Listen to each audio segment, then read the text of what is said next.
MIM इतनी सीटें लेकर के आएगी कि अगर आरजेडी वाले चाह भी रहे कि भाजपा की सरकार बने तो हम नहीं बनने देंगे।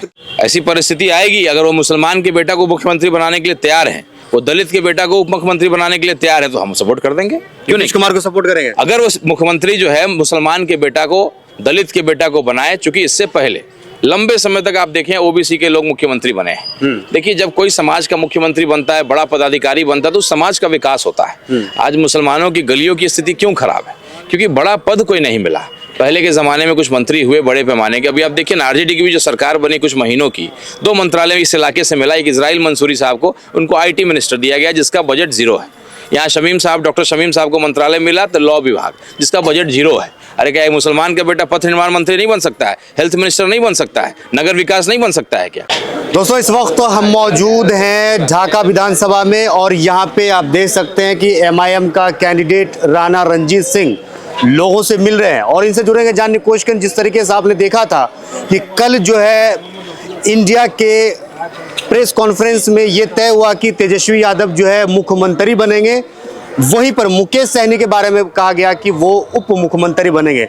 लेकिन सोशल मीडिया पर लोग सवाल उठा रहे हैं, सवाल ये उठा रहे हैं कि 4% वाले को जो है उप मुख्यमंत्री घोषित किया गया, लेकिन जो कौम 18% है, जो राजद का कोर वोटर रहा है, उनके हिस्सेदारी में क्या मिला है। तो मेरे साथ यहाँ पे रंजीत सर इनसे जुड़ेंगे, जाने की कोशिश करें। सर, कैसे हैं सर? बहुत अच्छा। हम लोग दिल्ली से आए हैं और खास करके आपका इंटरव्यू करने के लिए और आपसे मिलने के लिए। चलिए, बहुत शुक्रिया आपका। शुरू करते हैं। सबसे पहला सवाल है कि किस तरीके से देख रहे हैं कि जो बिहार के अंदर चुनाव हो रहा है, असदुद्दीन ओवैसी साहब की जो पार्टी पहले से कहीं ज़्यादा मजबूती से इस बार चुनाव लड़ रही है, उसको आप किस तरीके से देख रहे हैं? देखिए, एक समाज में एक कैंसर है जिसमें एक पार्टी ने फैलाया इस कैंसर को। कैसे धर्म में और जातियों में बांट करके जो है बिना किसी विकास की बात किए, बिना किसी मुद्दे की बात किए, बिना रोजगार की, पलायन की, स्वास्थ्य व्यवस्था, शिक्षा व्यवस्था की बात किए हुए केवल और केवल धर्म के आधार पे आप बड़ी आसानी से चुनाव में अपने वोट को लेते हैं, ध्रुवीकरण की राजनीति को करते हैं। तो राणा रणजीत सिंह, असदुद्दीन ओवैसी साहब का सिपाही, एक हिंदू का बेटा, एक मुसलमान की पार्टी सो कॉल्ड जो लोग कहते हैं, उस पार्टी से लड़ करके ये बीमारी जो कैंसर है, इस कैंसर का वैक्सीनेशन तैयार किया जा रहा है। न केवल राणा रणजीत सिंह, तमाम मेरे पढ़े लिखे हिंदू, तमाम मेरे पढ़े लिखे मुसलमान भाई, और ये शुक्रिया अदा है ढाका विधानसभा की जनता का कि ये वैक्सीनेशन के निर्माता जो है वो ढाका की जनता होने जा रही है। कि इस बीमारी का टीकाकरण ढाका विधानसभा की जनता इसको बनाने जा रही है और ये टीका जो है पूरे देश के लिए काम आएगा। लेकिन तेजस्वी यादव जब वो बिहार के अंदर कई रैली कर रहे थे, उस वक्त उनका एक नारा था कि जिसकी जितनी आबादी उसकी उतनी हिस्सेदारी। लेकिन कल जो इंडिया अलायंस के जो पीसी में जो तय हुआ कि तेजस्वी यादव जो है मुख्यमंत्री बनेगा और मुकेश सहनी उप मुख्यमंत्री बनेंगे, तो सवाल ये उठ रहा है कि मुसलमान कहाँ जाएगा? देखिए, ये सारी बातें जो भाजपा वाले तेजस्वी यादव को कह रहे हैं वो कर रहे हैं। कारण ये है कि उनके पूरे परिवार पे पूरा जो है सुप्रीम कोर्ट से केस तैयार हो गया है। अभी आपने देखा होगा कुछ दिन पहले उनको ले जाया गया, पूरा परिवार हेलीकॉप्टर्स में जो है लोड होकर के गया और वहां से कोर्ट में ऐसी तैयारी की गई है कि सबका कमान कसा जा रहा है। तेजस्वी यादव जी को कहा गया कि 3 साल की सजा हो जाएगी, राजनीति खत्म हो जाएगा। तो ये जनता को जो है ये लोग खत्म कर रहे हैं, गुमराह कर रहे हैं, केवल अपने आप को केस से बचाने के लिए। ये है सच्चाई जो मेरी राजनीतिक समझ है। और हर वो समझदार आदमी, अब पत्रकार हैं, बोल नहीं सकते हैं, लेकिन सच्चाई है जो हरकतें तेजस्वी यादव जी की हैं। पिछले 15 दिनों से हेलीकॉप्टर पे आज पहली बार निकले हैं वो। इससे पहले केवल गिनती हो रहा था, धनतेरस में जो है धन गिना जा रहा था। यहाँ के भी जो कैंडिडेट है खेत बेच करके आरजेडी का टिकट लेकर के आए हैं। 3 करोड़ रुपए दिया है और रुपया कुछ देना बाकी है, उसके बाद इनको खर्च करना पड़ेगा। ऐसे प्रताड़ित आप कर रहे हैं। हमारे मदन शाह जी मधुबन से हैं, 2 करोड़ 70 लाख रुपया दिया था, लेकिन टिकट उनको नहीं देकर के संतोष कुशवाहा जी को दिया गया जिन्होंने 5 करोड़ रुपया दिया है। तो ये खुलेआम क्या चल रहा है उनको मालूम। हर पार्टी में आरोप लगता है, जाहिर सी बात है एमआईएम के ऊपर भी आरोप लगा होगा। जिन कैंडिडेट को टिकट नहीं मिला वो भी कह रहे हैं कि पैसा लेकर के, आपने कई न्यूज सुनी होंगे। लेकिन सवाल ये है कि जिस पार्टी का नींव इस चीज पे रखा गया है सामाजिक न्याय पे, तो क्या लग रहा है कि बिहार के अंदर अगर तेजस्वी यादव कह रहे हैं कि हम मुख्यमंत्री बनेंगे तो वो सामाजिक न्याय कर पाएंगे? वो मुख्यमंत्री ना बनना चाहते हैं ना वो कभी बन सकते हैं। वो नेता विपक्ष ही बने रहना चाहते हैं। अगर वो उनका होता तरीका, वो सलाहियत होती उनमें, तो ये इस अंदाज में चुनाव को नहीं लड़ रहे होते। आज आप देखिए जो इतना बड़ा आपने ब्लंडर किया है कि भाई आप कैसे कह सकते हैं भाई 18% वाली आबादी जो कितने सालों से, चूंकि आपने केवल एक काम किया था, आडवाणी जी का रथ को रोका था। उससे पहले सारा मुसलमान जो है कांग्रेस की तरफ था। आपने आडवाणी जी का रोका रथ, उसका जो है बनियारी बोलिए, भाड़ा बोलिए, मुसलमान समाज इतने सालों से भर रहा था, एहसान चुका रहा था। लेकिन आज देखिए, आज तो हद हो गई। जब 18% वाले आबादी को आप डिप्टी सीएम नहीं अनाउंस कर सकते हैं और आप 2% वाले को डिप्टी सीएम अनाउंस कर रहे हैं, ये तो बता रहा है। तो अब मुसलमान जाग चुका है और ये पूरी कोशिश आरजेडी वाले कर रहे हैं कि कैसे भी भाजपा की सरकार बन जाए और जो केस उनके ऊपर बना है वो उस केस से बरी हो जाए, उनका राजनीतिक भविष्य बचा रह जाए। एक एक व्यक्ति जो राजनीति को समझता है, बिहार जो है लोकतंत्र की जननी कही जाती है। यहाँ के चाय के दुकान वाले से लेकर के ठेला के दुकान वाले को पूरी राजनीति समझ में आती है। लेकिन AIMIM इतनी सीटें लेकर के आएगी कि अगर आरजेडी वाले चाह भी रहे हैं कि भाजपा की सरकार बने तो हम नहीं बनने देंगे। तो किसके साथ जाएंगे आप?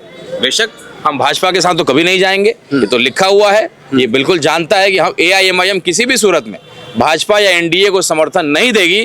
तो कहीं ना कहीं अगर जरूरत पड़ जाए, देखिए कुछ खबरें ये भी निकल के आ रही है कि नीतीश कुमार को जो है महाराष्ट्र का शिंदे बनाने की तैयारी है। अगर ऐसा होता है, चूंकि नीतीश कुमार बगैर सीएम बने नहीं रह सकते हैं, अगर नीतीश कुमार को जरूरत पड़ती है और आपके पास उतनी सीट हो, तो क्या नीतीश कुमार के साथ मिल करके जो है बिहार के अंदर सरकार चलाएंगे? ऐसी परिस्थिति आएगी। अगर वो मुसलमान के बेटा को मुख्यमंत्री बनाने के लिए तैयार हैं, वो दलित के बेटा को उप मुख्यमंत्री बनाने के लिए तैयार है, तो हम सपोर्ट कर देंगे। क्यों नहीं? कुमार को सपोर्ट करेंगे। अगर वो मुख्यमंत्री जो है मुसलमान के बेटा को, दलित के बेटा को बनाए, चूंकि इससे पहले लंबे समय तक आप देखें OBC के लोग मुख्यमंत्री बने हैं। देखिए, जब कोई समाज का मुख्यमंत्री बनता है, बड़ा पदाधिकारी बनता है, तो समाज का विकास होता है। आज मुसलमानों की गलियों की स्थिति क्यों खराब है? क्योंकि बड़ा पद कोई नहीं मिला। पहले के जमाने में कुछ मंत्री हुए बड़े पैमाने के। अभी आप देखिए, आरजेडी की भी जो सरकार बनी कुछ महीनों की, 2 मंत्रालय इस इलाके से मिला। एक इजराइल मंसूरी साहब को, उनको IT मिनिस्टर दिया गया जिसका बजट 0 है। यहाँ डॉक्टर शमीम साहब को मंत्रालय मिला तो लॉ विभाग, जिसका बजट 0 है। अरे क्या मुसलमान का बेटा पथ निर्माण मंत्री नहीं बन सकता है? हेल्थ मिनिस्टर नहीं बन सकता है? नगर विकास नहीं बन सकता है क्या? तो ये दिखाता है कि केवल जो है हमें बेवकूफ़ बनाया जा रहा है। लंबे समय तक हरा गमछा, हरा टोपी पहन लेना बड़ी बात नहीं है, उनके लिए लड़ना बड़ी बात है। और मुसलमानों की लड़ाई लड़ने की हिम्मत सब में नहीं है। कहीं ना कहीं बैलेंस बनाना है सबको। हम लोग राजपूत समाज से आते हैं, क्षत्रिय समाज से आते हैं, लड़ना हमारा फर्ज है। ढाका विधानसभा की जनता ये देख भी रही है कि राणा रंजीत तो अपना संघर्ष करता रहेगा, लेकिन अगर ढाका की जनता ने इस बार राणा रंजीत का साथ नहीं दिया, AIMIM का साथ नहीं दिया, तो दोबारा जो हिंदू देख रहे थे इस पार्टी की तरफ, शायद वो देखना बंद कर देंगे। लेकिन ओवैसी साहब के बारे में ये कहा जाता है कि मुसलमानों की पार्टी है, तो क्या लग रहा है कि ओवैसी साहब के जो ये आरोप, उनके ऊपर जो आरोप लग रहा है, उस आरोप को चुनौती दिया है? देखिए, जो कहते हैं ये कट्टर मुसलमानों की पार्टी, मैं कहता हूँ कट्टर देशभक्तों की पार्टी है, कट्टर संविधान को मानने वाले लोगों की पार्टी है। 6 महीना पहले बिहार का पहला हिंदू विधायक, हिंदू प्रत्याशी जो अपने भाई राणा रंजीत सिंह जो राजपूत समाज से आते हैं, हिंदू समाज से, 6 महीना पहले बैरिस्टर साहब ने अपना कैंडिडेट घोषित किया है। ये विश्वास है हम दोनों का, एक साथ है। ये महात्मा गांधी जी की धरती रही है, दोबारा वही महात्मा गांधी जी का बिहार, वही हिंदुस्तान बनाएंगे जहां मुसलमान की लड़ाई एक हिंदू का बेटा लड़ेगा, हिंदू की लड़ाई एक मुसलमान का बेटा लड़ेगा। 2 सवाल करके आपकी वीडियो खत्म करेंगे। मेरा सवाल है कि कितनी सीट पर जो है इस बार आप जीत रहे हैं? देखिए, वो वाला बात नहीं कीजिएगा, क्योंकि सब तो कहते हैं भाई हम मुख्यमंत्री ही बन रहे हैं। रियल में आपको क्या लगा, कितनी सीट आप जीत सकते हैं? देखिए, हमें मुख्यमंत्री बनना होता तो हम सभी 243 सीटों पे लड़ते, लेकिन अगर हम ऐसा करते तो भाजपा को फायदा हो जाता। इसीलिए हम बहुत सोच समझ के जिन सीटों पे हम जीत सकते थे, हम उन्हीं सीटों पे लड़ रहे हैं। तो कहीं ना कहीं हम लोग एक निर्णायक भूमिका में रहेंगे। 15 से 20 सीट हम जीतेंगे और बिहार में जो सरकार बनेगी बिना AIMIM के नहीं बनेगी, ये तय है। अच्छा, आखिरी सवाल और लेना चाहेंगे। कई सीटों पर आप देखेंगे कि जो अलायंस है, इंडिया अलायंस, वहाँ पे फ्रेंडली फाइट हो रहा है, जहाँ एक तरफ जो है क्या नाम है VIP versus Congress, RJD versus Congress VIP हो रहा है। उसको आप किस तरीके से देख रहे हैं? क्या उससे वहाँ पे भाजपा को फायदा हो सकता है? और ऐसा हुआ तो क्यों हुआ होगा? ये फ्रेंडली फाइट नहीं हो रहा है, मजाक उड़ाया जा रहा है। ये कोई गठबंधन है? ये लोगों को बेवकूफ़ बनाया जा रहा है। आप कहते हैं कि हमें भाजपा को हराना है, NDA को हराना, ये तरीका है आपका कि 20 सीटों पे आपस में लड़ रहे हैं आप। ये गठबंधन किया है आप लोगों ने। हम लोगों ने तो मात्र 6 सीट मांगा था आपसे, आपने वो भी नहीं दिया हम लोग को, और आप आपस में फ्रेंडली फाइट कर रहे हैं। ये साफ दिखा रहा है इनको CM मुख्यमंत्री नहीं बनना है, इनको बिहार की चिंता नहीं है, मुसलमानों की, दलितों की चिंता नहीं है, इनको अपने कुर्सी की चिंता है कि भैया हमारी राजनीति चलते रहे। अगर AIMIM से गठबंधन करते, 6 सीट हम जीत करके आते और मुसलमानों की क़यादत और एक लीडरशिप खड़ा होता, तो उनको मालूम था कि सारा मुसलमान एक तरफ चला जाता और आने वाले भविष्य में AIMIM बहुत मजबूत हो जाती। इसलिए हम लोगों से गठबंधन नहीं किया, मात्र 6 सीट हम लोगों ने मांगा। 18% की अगर हम प्रतिनिधित्व करते हैं, इतना भी हम लोगों को आपने उस लायक नहीं समझा।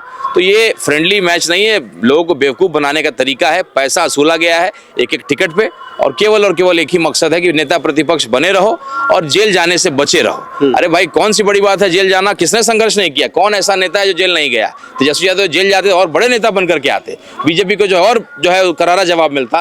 लेकिन आप डर गए कि जेल चले जाएंगे, केस मुकदमा हो जाएगा, सुप्रीम कोर्ट में जो है तरह तरह का IRCTC का मामला है, इसलिए आप लोगों ने बिहार को जो है उनको गोदी में बिठा करके दे दिया। लेकिन MIM है, अंत तक लड़ती रहेगी और हम ऐसी परिस्थिति बिल्कुल नहीं बनने देंगे कि दोबारा भाजपा या NDA की सरकार आए। चलिए, बहुत बहुत शुक्रिया सर जुड़ने के लिए। तो मेरे साथ यहाँ पे बातचीत करने के लिए थे राणा रणजीत सिंह। इन्होंने क्या कहा, आपको क्या लगता है? इस वीडियो कमेंट सेक्शन में जाइए, कमेंट करके आप भी अपनी राय जरूर दीजिएगा। बहुत बहुत शुक्रिया।